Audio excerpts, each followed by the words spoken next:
दिवाळीचं अभ्यंगस्नान त्यांना आपण नरक चतुर्थी असं म्हणतो. पहिली आजी म्हणायची, "पहाटे लवकर अंघोळ करा, नाहीतर नरकात जावं लागेल." ते का? आज आपण पाहूया.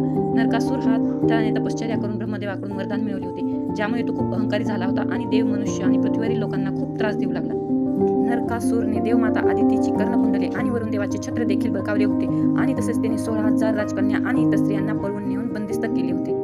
नरकासुराच्या या कृत्याने इंद्रदेव त्रस्त झाले आणि त्यांनी भगवान श्रीकृष्णाकडे द्वारकेला आले आणि त्यांनी श्रीकृष्णाला नरकासुराच्या अत्याचारापासून मुक्ती देण्याची विनंती केली. पण नरकासुराला शाप मिळाला होता की त्याचा मृत्यू फक्त त्याच्या आईच्या हातूनच होणार आणि नरकासुराची आई ही पृथ्वी देवी होती.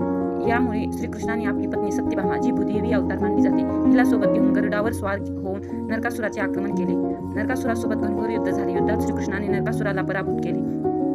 अखेरीस देवी सत्यभामेच्या हस्ते कार्तिक महिन्याच्या कृष्ण चतुर्थीला नरकासुराचा वध झाला. नरकासुराने कृष्णाकडे एक वर मागितले की आज सगळेजण अभ्यंगस्नान करतील, उठणे लावून आंघोळ करतील आणि जे लवकर उठून आंघोळ करणार नाहीत त्यांना नरकात यावे लागेल, असा त्यांनी वर मागितला. कृष्णानेही त्यांना वर दिला. नरकासुराच्या वधामुळे सर्व देव आणि लोकांना आनंद झाला.